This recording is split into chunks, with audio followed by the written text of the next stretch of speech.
it's really tough because I don't think it's a matchup you really want to play into Lucian with Nocturne or Rumble actually very comfortably. It's not going to be a fun time.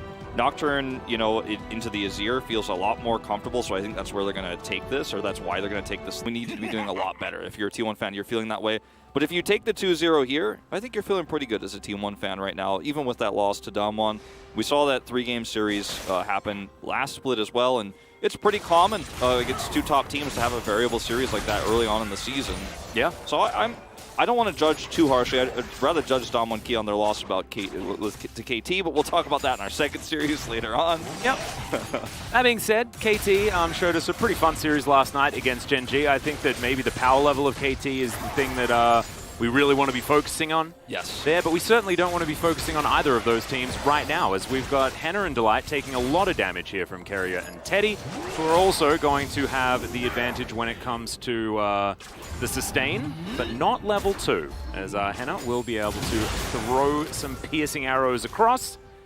And yeah, this is why Henna has decided to take the longsword, just to give him a few extra pots here in this lane, to keep it a little bit more competitive before that first reset. Teddy is one of the players that is so terrifying right now in this meta too, because every champion that he's fantastic on seems to be extremely relevant right now. Yeah, right. So, you know, you go for the Senna Kench in this composition because it scales well, but it's not going to get totally destroyed in lane, generally speaking, especially when we're talking about Keria. As you see, Fakers. Yeah. 75.4 on about 65 games of play. Yeah, I mean, that's a lot of games. Good on 6. A sample size of 65 is not a sample size that I normally talk about. That's actually quite a large one. That's pretty big. Actually, not as big as I would have thought for Faker, though. I think it's probably because it was banned against him so many times. Yep. Probably banned against him more than 65 And also, times. You might be thinking that he's played it a lot more when, you know, they also had a couple of subs that did like to play the Azir. Easy Hoon, of course, coming to mind. True. Has a skin, an SKT skin. That's a throwback. Mm-hmm. Gotta remember, so many people that still assume that the Azir is in fact the Faker skin, but that year it was not. Nope. Well, you can see the top prio is kind of going as expected right now. Lucian is just dunking on Hoya at the moment. 12 CS up as he's trying to catch the wave. And this is to be expected. You know, like I was saying, it's really easy for Lucian to sit back. And Hoya has to use his abilities to clear minions and try to get CS. There's no way you can even, like, look at this. Like, he's just like, no, I don't care. I have a whole wave of minions and a turret in front of you. I'm still going to trade against you. You know what they need? They need actually for all of these Drakes to be clouds so that he can, like, get up to the point where he has enough ability haste to just equalize every single wave. And then he just never has to get worried about the Lucian. Unfortunately, you don't get Equalizer until level 6, and already things are going a little bit rough. But, you know, we'll see how Hoya is going to go. Doesn't exactly rely too much on too much money, just because the base damages of good old Rumble are still extraordinarily high. Yeah. And so we'll see how he does go. Right now, I think stemming some of the bleeding is going to be a good thing, as Umpty, I believe, waiting for his Krugs to come back up. We saw that stat for Cuz, actually pretty impressive Volibear jungle. Played it a lot during the time that he was becoming a lot more meta last year and earlier this year too. It's only really been Klid who's actually doing it this season so far, but like to see it here for T1 as well, on a player who's very experienced on it. It's kind of a bit of an off-meta pick. We had so many bans in the jungle, including the Udyr towards the end, so ended up being a pretty great choice to round out this draft. A lot more CC. And can certainly be great in these early skirmishes, where T1 is going to be, I think, at their weakest, because they get so much stronger the later the game goes. I like it. As Hoya up here hasn't actually teleported back or anything yet. He's just waiting for this minion wave to come forward.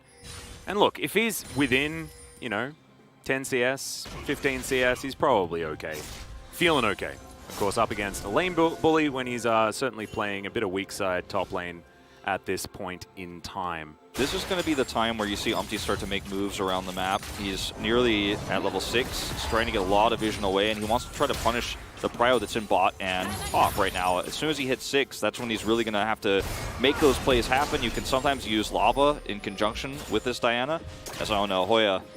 Yeah, in a little bit of trouble here as he had just teleported back as well. As there's Paranoia, the teleport to come through as well. As you can see, Cuz was tanking up the turret. In goes Lava now, the flash comes in. The culling isn't going to be enough here as it looks like it. Lava actually getting so much back and he survives.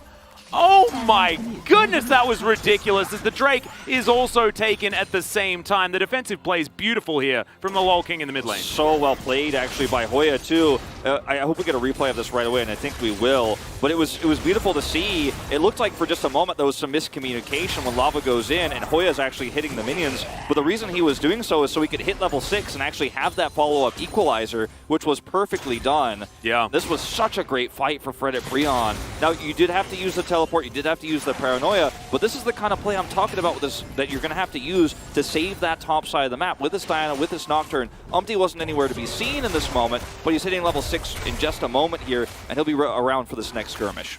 Yeah, you can see Cuz, he should be able to grab this Rift Cutlass, so that's going to be a bit of a consolation prize. But have a look at this. I mean, I haven't seen Umbra Blades be that valuable in a really long time. It really managed to keep Lava alive there. He also has Paranoia up, so he has to back away because he knows he's under turret aggro and can't finish off the kill. Hoya finishes those minions off, gets 6, then hits the equalizer to finish off the volley bear. Cuz goes down. So well played here by Fred at Breon. It looked like a shoo-in for T1. What a great turnaround. Yeah, really nicely done. It is going to be red buff lost as well, as actually you can see Cuz going to be answering that top lane situation. And if at first you don't succeed, Wolf, generally you just go for it again, is how it's supposed to work. Umpty's coming. He's got 6 right now, and this is what I'm talking about. They're just trying to abuse the fact that they know T1 is going to hover around this top turret, and Umpty's here. Delight's coming over. T1 have to think twice about this one, I think. Yep, Faker was moving up towards the top side. He had priority in mid lane, but Lava is going to equalize that wave, and as you can see, it's about getting the prio around this Herald.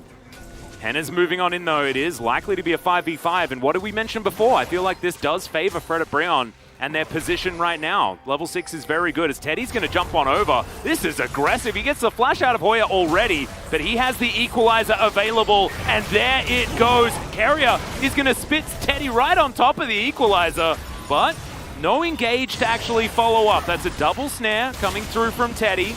And now the culling comes in. Lava. In goes Umpty now, though. There's the Moonfall, but he's going to be sacrificed. I don't think the counter-engage was quite enough, but the Chains of Corruption do so much work, and Canna will fall down. Faker's Sand Soldiers getting a lot of work done, but he is going to die. And Henna just pops up a triple kill for the Varus, and that's a 4-for-1. It's a 4-for-1, and it feels like T1 just don't understand their strengths of their composition are going to be much later. If you end up having a group up from Fred at Breon, you've got to let this fight go, I feel. Lava has his ultimate available, so you during that entire time, you're under darkness. You don't have vision. You can't really continue that fight. And like you said, that's a perfect time for Fred at Breon's comp to skirmish. This is where they are at their strongest, and even with a really nice Devour there from Keria, they're stuck in a choke point. They don't have that follow-up damage, and it's just as simple as that. Now, they're unable to secure the Rift Herald, but they're going to be very happy with the gold victory they take here. Yeah, of course. Hoya's almost got that equalizer back available again as well, so they might be able to actually get over here. Paranoia's nowhere near up, though, and so it looks like it's just going to be Rift Herald taken by T1. And let's have a look at this one more time, because you saw the equalizer. It was used very early. And then Lava's over here on the side. We're not done yet, apparently. Yes, in the meantime, Umpty is going to be taking a Lantern Ride to try and get out. Dawning Shadow does a fair bit of damage as in goes Faker. The box comes through as Umpty is going to get flashed on by Teddy. Lava now in trouble, and we were singing the praises of Fred at Breon, and then they throw all of the advantage away. Kerry actually locks down that kill, but good on T1 for answering back so swiftly. Yeah, Cuz gets the Rift Herald and the Scuttle on his way out, so a lot of extra gold going over to him, and they are going to be able to secure a significant charge, you know, with that first Rift Herald as soon as they find an opportunity to. But ends up being a lot of these fights, which is, it's cool, but also scary and worrying a little bit that it's Teddy who's trying to be the initiator with these chains of corruption coming through. He ends up getting the double root here, but look at Lava on the right side of this fight when you're watching. The culling doesn't do much, and they don't have any vision throughout the entirety of this. And yes, they can focus down Umpty, but they have to go so deep to do so that there's no way out. The fear hits Kana. Keria is already dead. Teddy's caught on the side because he was playing so aggressively around that chain. And T1 really thought that this fight was going to be theirs. They were going to finish those targets off, but they simply do not, and they stay way too long. And Umpty actually, it looks like he thought that this was an opportunity to go for a kill, as I believe he actually missed the chains, something on the lantern. Yeah, missed the Q as well, unfortunately. The old curve, bit of a problem is, yeah, this I don't know why it was necessarily a fight that they wanted to take, but it wasn't a good one.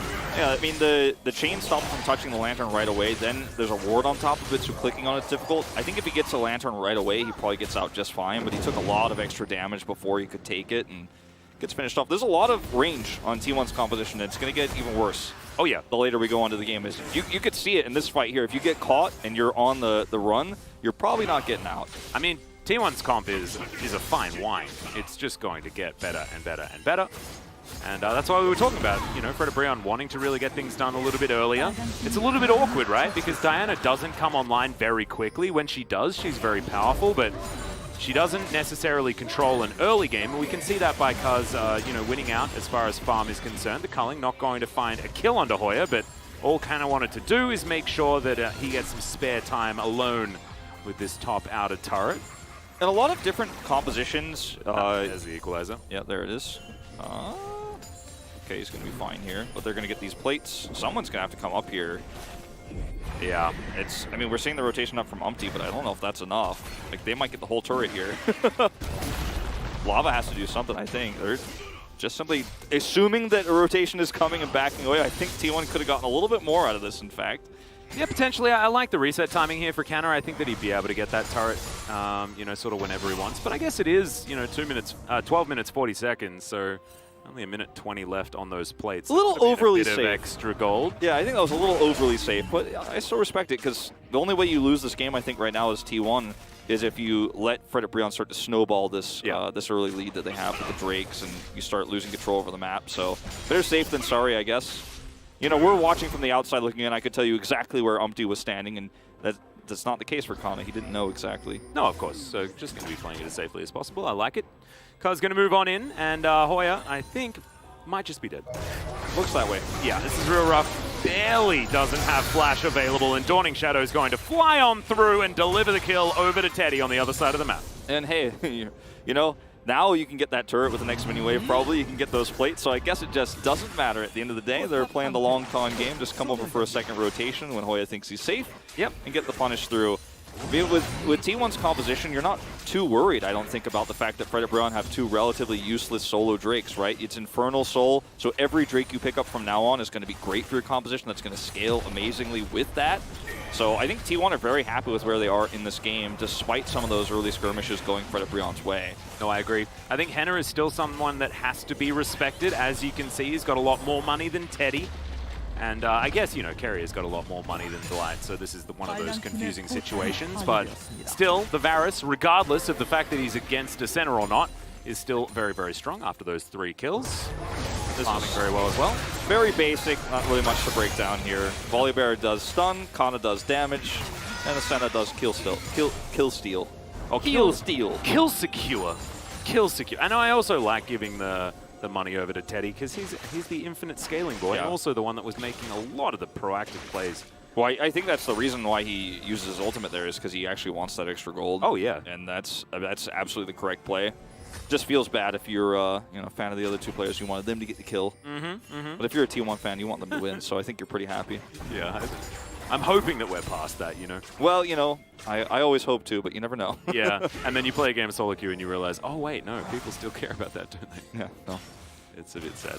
Okay. Teddy, alongside Canner and Kuz here in this mid lane, just trying to get some priority here. Not a lot to play around right now, as the next Rift Herald, Shirley, is going to be up in 45 seconds. That's a Chains of Corruption, but they are just going to dissipate into the nether.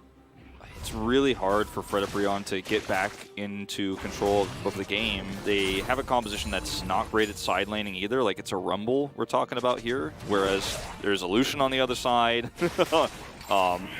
This isn't going to work out. Oh, that minion is really dead, though. Yeah. Oh, wait, actually, it's not. It's fine. But, like, you don't have a top turret, so how can you even think about skirmishing for this Herald now? It's just so difficult when the minion wave is here. Look at all the vision that T1 have. Even on the right side of the Baron pit, there's 4 wards around it, so Fredabreon just don't have any way into this. And it's been the case this entire game, right? It's just been T1 with vision supremacy almost everywhere that they're trying to fight around. And you saw, you know, even that play where Canna backs off, that's because they don't have 100% ultra vision supremacy. They instead go for a play like this. And it's just so comfortable and clean They know everything that's going on. If they had a Leona or some sort of really strong engage support that, you know, you can't just simply counterplay by dodging a hook or, you know, positioning yourself in such a way where you're out of range of the hook, like the Solar Flare is so powerful. They removed that, right? I feel like Frederick Brown maybe even draft differently and put the Rumble in the jungle, don't pick the Diana later, but with a Thresh, it's changed the whole way they're trying to play this. And unfortunately, they've lost control of this game so early. And now they don't have great ways to actually take control over this fight that's upcoming, right? They have positional advantage, you can say that for sure, at least. But I mean they can't hold on to it. Yeah, I mean, this is the time where Frederick Brown might have an opportunity to potentially find another one of these 5v5 wombos that they desperately want. It feels like their last chance. Yeah, I mean, they just get more and more difficult as this game goes on. So Hoya is going to get discovered. Shirley is going to march towards this turret and will be able to take that one down with a swift headbutt. Now Frederick Brown, the mid lane, getting longer. And they want this soul point so bad. Umpty looking for a very deep flank, but unfortunately, looks like Cuz is going to be able to get in here and take him down. Ulti is going to come forward. Umpty might be able to get underneath the turret here as, okay, maybe an overextension. That's a great lantern from Delight. As there's the Tahm Kench coming on in, but some low health bars here for T1 as Frederick Brown wanting to find one target to take down. Just get a kill onto someone, please. Yes, finally. The Ignite, I believe, ticks down and takes out Cuz, as it is going to be a 1-for-1 in the end. Definitely some limping members of T1, but they still do have a fair bit of control here on the bottom side. Faker now getting to work on this outer turret, a teleport. He still has on through. He still has Emperor's Divide here, and I look at this fight, and for Frederick Brown trying to approach this and trying to turn this around, even with the low health bars, is going to be a challenge. But T1 don't feel like they're okay with risking this. They're going to back off. They know that Frederick Brown doesn't have vision around this right now, so it ends up being a pretty crazy moment here, too. Umpty has to flash, still gets ulted on. The Lantern is perfect, and Hoya Paranoia is right beforehand to help hopefully secure this for him. It was a very risky play. And yet, Frederick Brown still can't trade anything back here. Kana and Carrier are so low, but if you stay long, you just get absolutely crushed by Faker, who's at full health when the skirmish does get to this point, the apex of it, if you will. And it's like, well, gotta walk away here. And we're going to have a repeat now of this Drake contest, but a lot of the tools are gone here for Frederick Brown now. But also a lot of flashes are now down for T1 as well. As you can see, Carrier and Teddy both flashing alongside Canner and Cuz. That was 4 out of 5 flashes for T1. So, yes, ultimates back and available majoritively, as we're still waiting for a bit on the Abyssal Voyage and Dawning Shadow. Okay, in goes Faker, finds 2 with the Emperor's Divide, and that is the target that he wanted. And is taken down, and now that's a guaranteed Drake. Of course, the Emperor of Shurima comes on through here for T1 as Faker. He was the one with the flash and the ulti, and as I was saying it, there he goes. What he was using it for. The flash going to make your Shurima shuffle super long range there. Gets his way in, has a massive ultimate there. Is going to drop down a turret here in the mid lane and help push this one out. And I mean, Frederick Brown, there was very little chance they had to actually take this, even with the Paranoia just barely coming back up before the fight. They had Umpty's ultimate ready too, but sadly, all it takes is just one clean engage from Faker in this position, and that's all you need. There's no vision here. Delight steps a little bit far forward here with Henna, and Faker says, no, you can't be here, that's not allowed. Double knockback, that's all it takes to just literally win the game, because now I don't think Frederick Brown have any chance of coming back into this one. I mean, it's going to be nigh impossible. Faker says, I'm going in. There they go. That's all he has to say. 용 보자. All too easy. Let's take. He said, "Let's take a look at the Drake now." Managed to take down the turret in the mid lane. Chuck up that Sun Disc. Get everything working out here. And Frederick Brown, I mean, the use by date.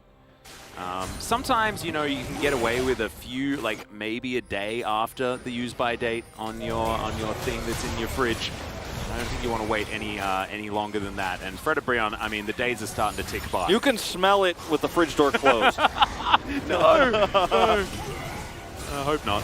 As T1 now just looking at this Baron, and they're just saying, Frederick Brown, we're happy to fight you no matter what. And they may not even need to turn here as Umpty wanting to wait for that 50-50 opportunity, but it looks like T1 just going to back away. Don't want to risk it. Umpty is going to have like a 5-man ult. I mean, it has to be the Ultra Wombo, right? Yeah. And Henna needs to not die instantly. Like 5-man ult with Hoya equalizing all 5, and then maybe I mean, this is, by the way, lethality Varus, so the scaling of that into this composition is, it's okay, but it doesn't feel like you're really going, well, at least Henna, you know, he's getting stronger too. Kind of, but not really actually into this composition, so it just, it's really frustrating as Reddit Brion because they did have such great control over the game after that first fight. The second one, T1 turns it back around a little bit, and they lost control of the Drake in that one moment. Yeah. When Fakery Emperor's Divides, and like, that's when you see your whole game flash by because there are a few more opportunities in a team fight to take the exchanges there, but now T1 just have way too much damage. Yeah, and also, you know, like we were saying, it's more and more difficult as the minutes tick by for Freda Brion, unfortunately. Henna going to take a bit of damage from the Piercing Darkness. Checking in on some of these builds, Canna's feeling very good about what he's collected so far. Essence Reaver as well as his Gale Force already online with a cheeky last Whisper there. The Grudge probably coming in for that one as Delight looking for a bit of a counter-engage. Carrier flashing over the wall. I like the idea of Freda Brion going for the Tahm Kench, but isn't going to work. Do get the flash though, and that's good news. T1 now on the bottom side. Counter and Cuz are going to just take care of this outer turret, and that gold lead will extend ever further. Yeah, I mean, for the next fight, you know, T1 have the opportunity to look for a Baron fight if somebody gets picked. If there's a small overextension for Freda Brion, they get the Baron for sure. They can play around Vision there. Once they end up clearing this wave, I think they might just head right over there to clear that up. And, you know, for Freda Brion, if you see that they're kind of hovering around the Baron pit, you have to kind of group over there because you can't give that away at this point. Otherwise, T1 could just sit back and wait for that next Infernal fight. And T1 doesn't need to rush this game by any means. They can just sit back and let it go. The one thing they don't want to give over, of course, is Soul Point. But besides that, it's a pretty much choose-your-own-ending adventure here for T1. And all of the options are pretty good. The longer the book, the better. That's what they say. Going the JK rolling route, you know, the books just keep getting thicker and thicker, you know, towards the end. It's like one of those Goosebumps novels, right, where, you know, the choose your own adventure, all of the negative stuff is crammed right at the beginning of the book, and now every option that you choose is just a different awesome thing. It's like turn page 82 to win, turn to page 106 to win. Yeah. Oh, which one will I choose? It's like turn to page 75 in order to take this dark alleyway. And then the answer when you get to that page is you find a lottery ticket, and it's for $1 million down the alleyway. It's a treasure chest filled with winning lottery tickets. Yeah, things certainly feeling pretty good here for T1. However, I mean, maybe Freda Brion can put it together, but they haven't been able to so far. And yeah, it's 4,000 gold, 4,500 gold, but it just feels like so much more considering the position. And now 18 seconds on this Infernal Drake. T1 now just going to get to work, clearing out all the vision. Hoya not going to find any of the harpoons. And okay, Lava's on the top side. He does have the teleport available. As Umpty not going to get found by Teddy. Kind of get that snare. Henna needs to land a bit more poke if he can, but remember, there is Teddy. So Piercing Darkness going to make things pretty good. I think Umpty thinking of going for an engage. It's all about Umpty here. If he can't pull this off, I mean, look at how well T1 are split too. I mean, they're just not going to let him, you know, engage this fight for free. It's just simply not going to happen. And he's going to have to maybe look for a flank. If he can't do it, I just don't think Brion can do it. You know, it's all about that engage, then the equalizer, and then we could talk. But until then, T1 are just happy to sit back and posture. T1 haven't even lost a turret yet. The amount of map control that they've had this game is just ridiculous. Okay, this Drake getting taken down very low as T1 are biding their time, waiting for their opportunity. Cuz going to move in, but he's going to lose the 50-50, and there is the wall set up by the equalizer, and it is going to be Soul Point given over to Freda Brion as T1 decide they do not want to go for it. Yeah, now T1 are going to group around the Baron, and we could have a similar situation happen again if Freda Brion are able to get on, you know, to get in there first. Well, they're not going to. They backed away. So now it's going to be a very different situation where Freda Brion actually have to pull the trigger and engage. They don't get to sit on the objective. They don't have that same advantage they had previously. Yeah, a lot of Baron damage comes through here as Chains of Corruption just barely missed onto the members of T1. That was almost a mulligan there from Henna, but unfortunately, we don't have those here in League of Legends. And Umpty, back of the pit, looking for his opportunity to get in. Cuz below half health and actually takes a lot of damage from that hail of blades. Lava gets his first turret. There we go. T1's objective control a little bit shaky here, but remember, they can always fall back to the other winning condition in the Goosebumps story, right? Because they don't have to win. Yeah, they don't need to go down the alleyway and get all of those lottery tickets. Because if you just take the other option, then there's this other thing, which is like, I think it's like page 95 or something like that. Sure. I mean, it was a little bit shaky on the Drake because Fred Brown were able to kind of skirt around the edge of it and then pull it towards them, and T1 did not respond quickly enough. You know, Cuz just mistimed the smite a little bit. But then they were like, okay, we lost this. We better go fight the Baron, which felt like an even crazier thing to do. And they just weren't able to keep control of it. They lost, you know, the mid turret during all of that. And Canna's really far ahead. yeah.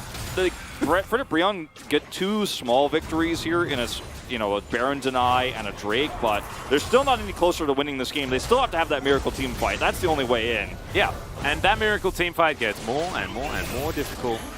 As Hoya could be just dead here. No, it's just going to flash himself out of the way. He does have a stopwatch there, almost to be a Zhonya's as well. So that's definitely good news. Also, I mean, put together the Proto Belt. So going to be able to dash cannon around if you'd like to. He's Flame Horizoned this game, but it's a terrible matchup that you have to play. And because they decided to go for the Diana jungle, which unfortunately now at this stage of the game is so difficult to pull off, and she isn't really getting fed. You know, like you were talking about, she spikes kind of late. She's really been kind of suffocated this game, unfortunately. And, you know, farming. But the problem is that the relevance of Fred Brion is just getting lower. It's sort of like the opposite. Like the entirety of Fred Brion as a composition is getting worse and worse, whereas Diana wants to get better and better, and it just doesn't really work. And this is one of those games where Hoya looks, you know, bad, but it's not really his fault. Is where I was kind of going with this, because, you know, he got put on a rumble into Lucian.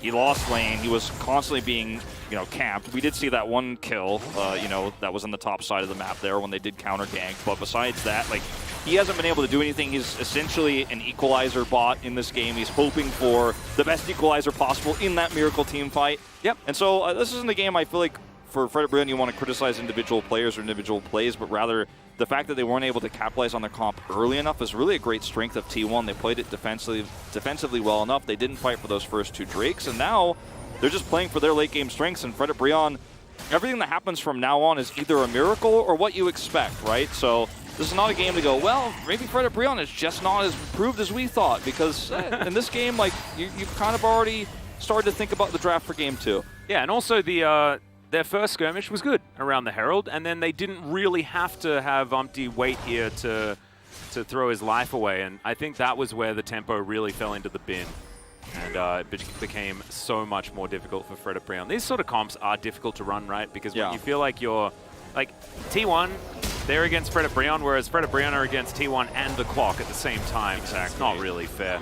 He gets his Zhonya's now, Umpty does, which makes that, you know, really tough engage. It feels like, okay, you can go in and set that up, then you can go golden, and then hopefully do a little bit more damage in the fight. I mean, that's what you have to do.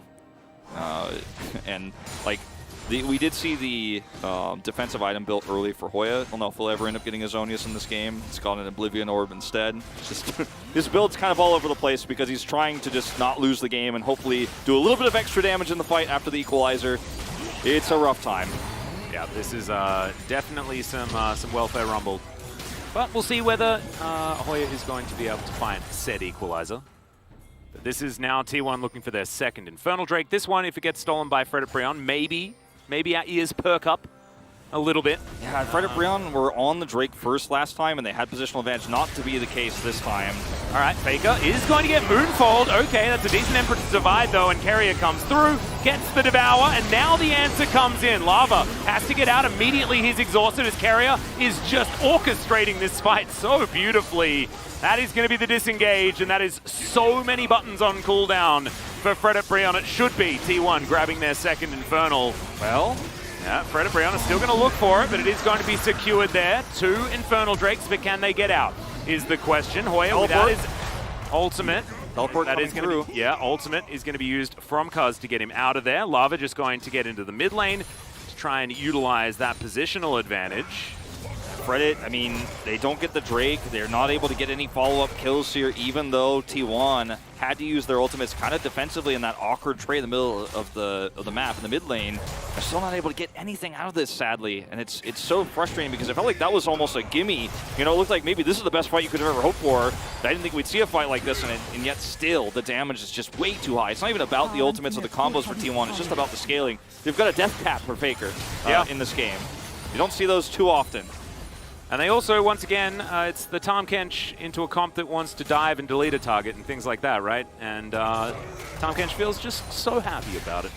Situation working out very well. Carrier did just mechanically play that last fight extraordinarily well. It's a perfect demonstration of how good the Tahm Kench is into comps like this. He's also got the QSS, so it's like, keep dreaming, Yeah. like, oh, it feels so bad.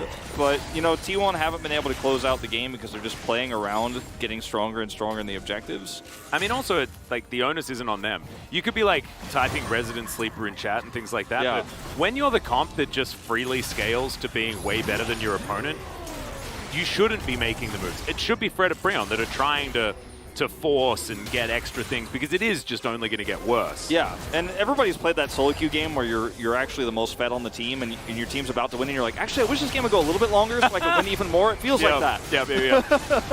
It's like New Game Plus. Yeah. There's not really much of a point. As here's the paranoia. Let's see whether the steal can come through. No, that's not what they're focusing on whatsoever, as Emperor's Divide doesn't really get a lot of work done. Breon going golden all over the place. Umpty, though, finds himself in the wrong one. That Moonfall did absolutely nothing, as there was no follow-up. Hoya dies like he is made out of plasticine. Yeah, really not what you want. Again, he's an unfortunate equalizer bot in this game, and he's not worth anything after that. I really like the engage from Cuz. He goes in, goes golden. Nobody can punish him. Umpty only gets a one-man with his ultimate, so it's very weak follow-up. The calling coming out actually was pretty huge for Kana. He did a ton of damage, and then they're just able to chase down and kill. They had the Baron buff. I mean, what are you going to do? He ends up buying a GA afterwards, so there's just no fear whatsoever. And T1 might just walk down lanes to end the game at this point. I think they certainly can. Yep, I actually don't know why Kana backed away there. I think that 2 members was not enough to deal with him, as he does have his 4 items completed. GA was just done. Throws down his control ward and now looks for the reset. Probably going to have even more money to spend. It's like a Flame Horizon and a half here for Kana. As, Hoya is just not being given very many resources whatsoever this game, as we'll see it one more time. Fred and Breon, another desperate attempt. Yeah, you can see just how quickly the Nocturne fades away. Unfortunately, Lava's like, oh, I can't do anything here. The engage was really nice from Cuz there into the middle, and then you could see the chase here from Kana is just so free. I mean, he basically 2-shots everybody, so once it's time for him to go in, doesn't matter. The Devour is perfect. Too good. It's perfect. Is he going? Yes, she says. That's actually really cool. I'm so glad we have fan reactions again. Oh, so many things that we didn't realize that we missed, right? But thankfully, back again. Yeah, and I reckon you can put your carrier vote down now, by the way. I mean, I was already thinking about it, and you know, this is one of those games where I think, oh, hold that thought. Okay, we're going to try and engage on the 2 over to the side. Lava trying to keep himself alive, as it is going to be capable when it is the Lantern. You can see the power of Varus at this stage, but if you can't actually secure the kill, sadly making the health bar go down a little bit isn't enough. Yeah, and Henna also just needs to be doing so much here, right? Like, can't just be him. And Piercing Darkness is just a great answer to the poke. Because, of course, the healing that comes through, not a lot of lethality built up or anything by Teddy right here.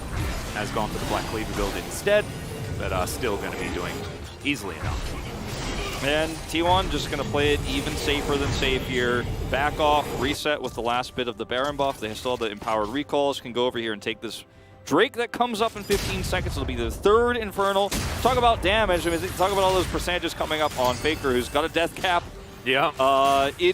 And now Void Staff. I like how you're like, yeah, he's got a death cap, isn't that great? And then he turns a Blasting Wand into a Void Staff at that moment. Yeah. That's okay, even more ridiculous. Level 18, you know, 2nd highest gold in the game. Kana's got too much money. It's pretty ludicrous. And now, I mean, T1, I think a lot of T1 fans might be like, well, I'm a little bit concerned that we couldn't close out the game when we had this big of a lead. No, I don't think you should be, because this No. comp is just like, make sure Varus doesn't blow somebody up, make sure there's not some crazy wombo combo, and you win no matter what. I know we sound like broken records on this one, guys, but like this is exactly what T1 needs to do. There is a chance back in this game for Fred and Brion if they overextend or they try to force something a little bit too early, and it's just not necessary to do so. Yeah, I mean, there's also always the counter-argument of, I guess, like, yeah, but if you wait long enough, then it's just one team fight that they need to win. But I think just Fred and Brion's composition just doesn't do quite as much as T1's does in the later stages of the game. So the percentage chance of that miracle team fight happening is... It's so low. It is definitely deteriorating. Yeah, very quickly, and, you know, it's not for... As much as it is for fans sometimes, I think, to say they're better than other teams, like, oh, my team is crushing so hard. Like, T1 doesn't care about how hard they win the game. They just want to win the game. That's no, exactly. And it also needs to be the consistency, right? As Cuz is going to turn that turret off. Goodbye, Umpty. Oh, but that felt personal from Faker. Sweeps him up. And that is going to be the inhibitor falling down in the mid lane. Bottom side was already dealt with. 0, 4, and 3. Oh, no. I think I know which version of Umpty this one is here today. Yeah, In this particular game. But honestly, Fred and Brion, they ran out of hope in this game quite a while ago. And so hopefully they are focusing their mind on what they want to achieve in game number 2. T1, it almost feels like they're just playing with their food at this point. No, they 100% are. Like, at this point, I'm They like, okay, 100% are. this is no longer just safe. This is actually just, okay, now you're just cruel. Yeah.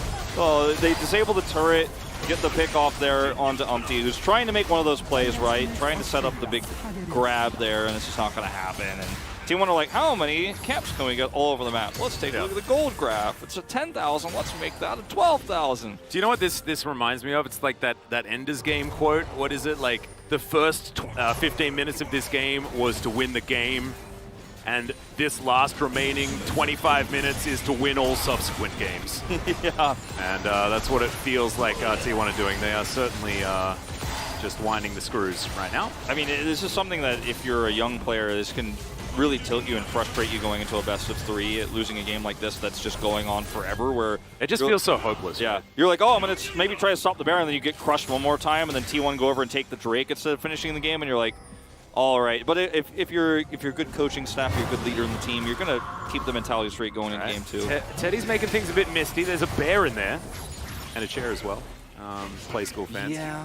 As T1 now just going to back towards the Baron. I think they can just start it off, but I think if they lost a 50-50, that would hurt Cuz's pride a little bit. As Umpty's going to flash to try and get out of the way. The Lantern is there. They tried to get the control ward down on top of it, but unable to do so. So Delight is going to be able to save his jungler, but no flash now for the Diana. As Cannon's going to take a fair bit from the piercing arrow. Hennet still does damage. Hoya's, by the way, just, you know, on the bot side, cleaning up the map a little bit. He's not here at all. I mean, he's trying to get some pocket money, right? Yeah, he can teleport in. Yeah, okay. Another Lantern will save Umpty.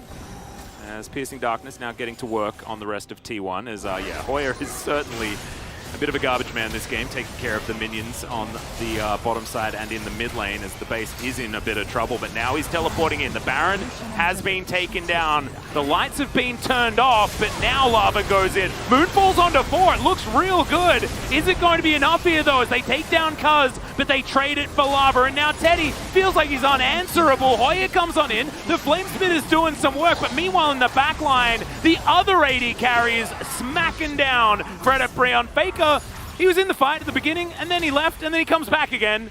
And now they're teleporting to the mid lane as Canna's like, all right, I'm fed up. I think this Flame Horizon, all this fun that I was having before, is going to be enough here, as Carrier going to get the lick onto Delight, and we're going to have some supportal combat just before this Nexus is going to be taken down, as T1 will finally put Fred and Brion out of their misery at 40 minutes on the dot. Yeah. Nasty game here, actually, to the end of the day here for Fred and Brion, sadly, but it's all you can hope for is that one wombo combo. They get it in the end, but there's just so much damage on T1's side, they don't care. Sure, you kill Cuz, but Faker just walks out of the fight.